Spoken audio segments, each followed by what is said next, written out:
Good morning, YouTube. It's 10 a.m. in the great state of Texas, and we're kind of doing a repeat project, but we're going to do it a lot better. So if you saw by the title of the video, I think I'm going to label this video Wood Turning the Best Bowl I've Ever Made. And if you watched last week's video, you saw that we used like some scrap firewood, went out, made a beautiful piece last week. And we pretty much did the same thing this week, but we learned some lessons. First of all, take your miter saw outside, so when all that dust and dirt from the piece of scrap wood that you're using doesn't get all over your shop. However, again, do not do this. This is stupid. This is dumb. Don't use a miter saw to cut uneven pieces of wood. It's not smart, but I never said I was intelligent, so that's why we're still doing it. So I had to drag the miter saw back inside the workshop and get that all back to where it needs to be. And then I decided, you know what, let's just cut the smaller pieces indoors and just using the bandsaw to cut that down. So pretty much did the same thing that we did last week, but we learned from our mistakes, kind of, sort of. Got everything cut down to the shapes that we wanted, did everything kind of uneven. Using East Coast resin on this one.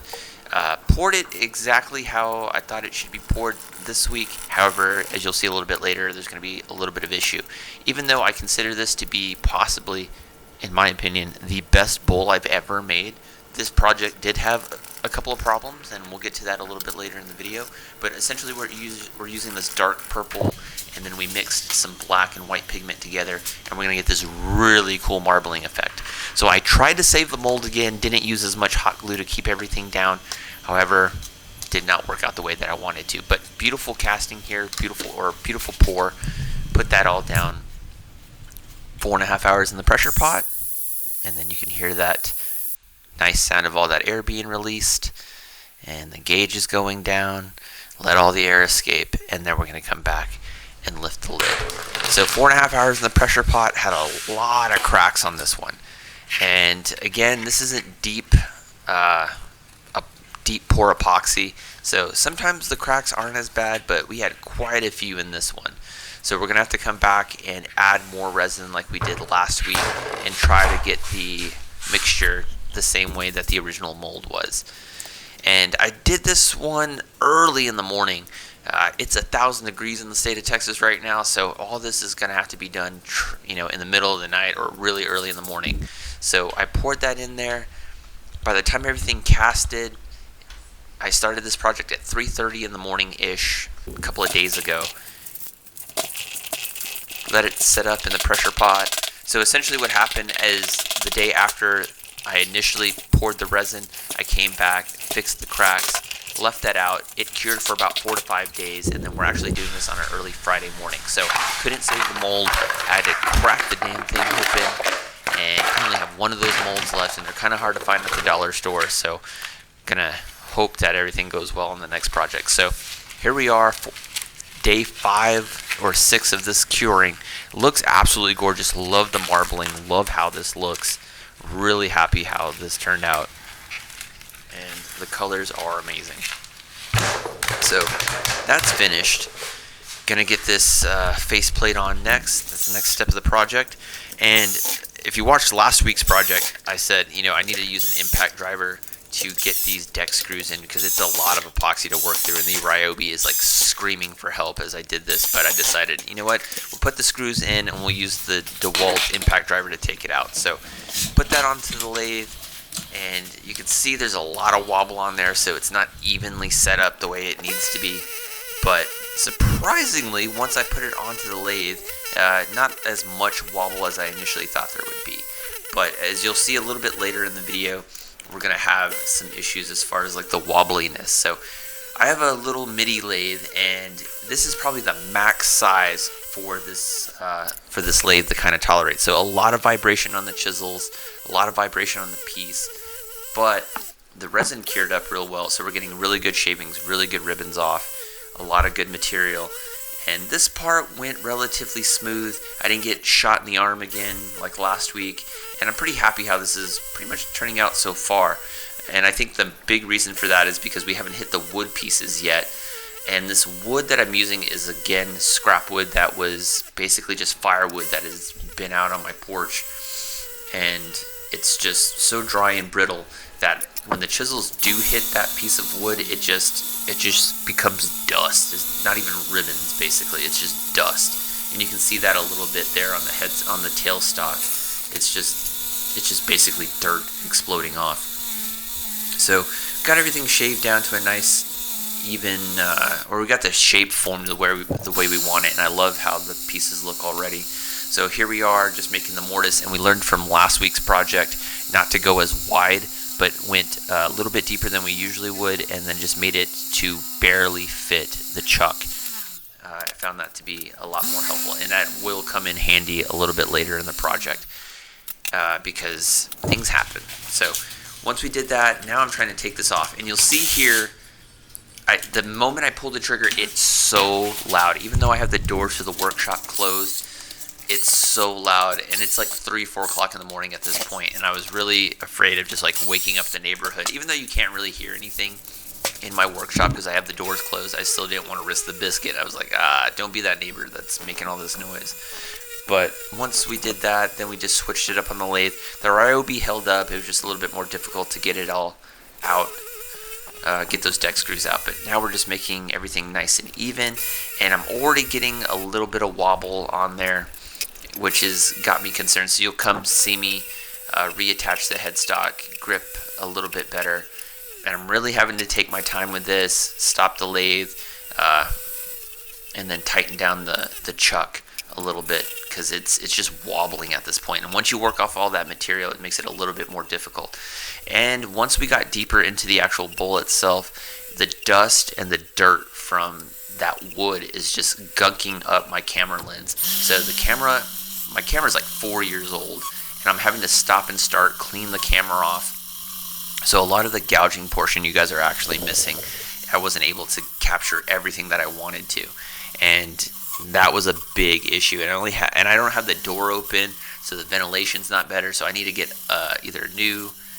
I'm wearing like a face shield and my respirator that I usually do, but I need to get something a little bit better, I think, because it's a little stuffy. So I wish you guys would have seen this. I had so much vibration that the piece actually flew off the lathe, hit the ground, and rolled to the opposite side of the wood shop. And here I am trying to inspect it, look for like dings and nicks and everything on it, and surprisingly it held up really well. I basically shit my pants the second that thing jumped off the lathe. I was so mad because we had worked so hard up to this point that I was like, just a good piece of wood and epoxy just gone to waste because it just jumped off the lathe. And you can see it vibrating here, because once you reset something on a chuck like that, if it's not in the exact same portions, there's just that much more instability or unevenness because you didn't set up in the exact same spot that it'll vibrate. And that's what I'm getting right now on the chisels. It's just a lot of vibration. I'm just really taking my time, small little shallow little strokes, trying to gouge this out. And I was really surprised that when it flew off the lathe, it didn't break the lip of the bowl, it didn't chip it. So thank goodness for that. I mean, because it literally rolled from the end of my shop to the other portion of the shop, and I was just like, oh my gosh. And I wish I would have caught that on camera, because we haven't done that in a long time, which is good because you're supposed to get better at your craft. So we've gotten better about that not happening. But I think I need to, I don't know. I think it's just going to be one of those things that'll happen from time to time because of these pieces being so large. But got it to a nice depth. I'm really stopping the lathe and starting it again. Just trying to, the vibration of the chisels had me concerned. So I was just really just trying to do the bare minimum to get the lips as even as possible to try to take out those ripples. And once we got that all done, I got to a nice depth, and then here it is, happy with it.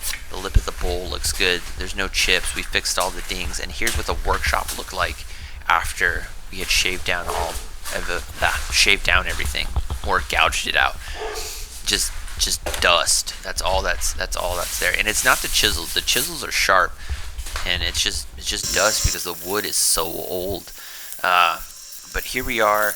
Now we're just sanding. We didn't do any wet sanding. We went from 320 all the way up to 1500. Spent a lot of time sanding everything down, and that's where you make your money on these projects, is just sanding everything down. And you can see the wood grain just pops the second we put that wood wax on there, and it looks absolutely beautiful. For as many problems as we had as far as the unevenness, the balance issue, it jumping off of the lathe, the cracks in the beginning, this is, at least in my opinion, the most beautiful bowl that I've ever made.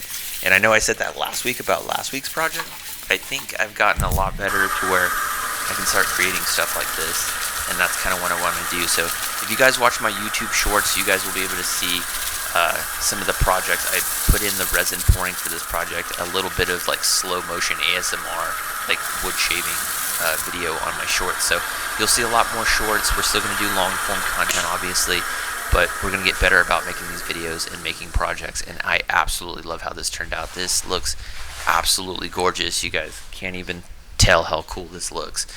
Absolutely love how this turned out. The wood looks amazing, and I don't even know what type of wood it is. This is just like scrap firewood in my backyard, but love how this turns out. The color looks absolutely beautiful. The marbling turned out really well, and it just, I don't know, this is my favorite bowl that I've made. It looks absolutely stunning. So hope you guys like it as much as I do. So if you're out there, don't forget to subscribe, like, leave a comment, all that good stuff that we usually tell you to do. But love how this turned out. So hope you guys like it as much as I do, and I'll see you guys in the next one. All right, peace. Okay, so project is done. And another awesome looking bowl. This one I think is better than the one we did last week. This looks absolutely gorgeous. These bowls look awesome. This wood is just, it's not pine that I'm picking up at Lowe's and putting it in a bowl. This is like just scrap wood. You can even see, if you look right there, there used to be a little grub or something that was living in there, and that was his home, and now it's a bowl. So love how this turned out. You guys didn't see it, I'm sure I went over it in the commentary, but it actually flew off the lathe and I wasn't recording. The camera was getting gunked up with sawdust, so I wasn't able to like keep the camera on. I have to even go back and see the footage to see what exactly did get captured, but love how this turned out. Now, had a lot of cracks, but you can barely see them in the final piece. Absolutely gorgeous. Just beautiful, beautiful bowl. So today is July 21st. You guys are watching this in 2 days. Today's Friday, so you guys are watching this literally 2 days from now. So it's now exactly 9 o'clock. So I started this project early in the morning because you have to. It's been like 104, 107 degrees here in West Texas, and it's the only time I can get into the garage and make something is just when the heat's not baking, and it's like hot in the shop right now. So I'm gonna get this taken inside. I'm gonna get it let that wood wax dry, and then I will see you guys in the next project. So don't forget to subscribe, like it, all that good stuff. Yeah, so I hope you guys like this one. Leave a comment, all that good crap. I think I already said that. I'm tired, but anyway, I'll see you guys in the next one. All right, peace.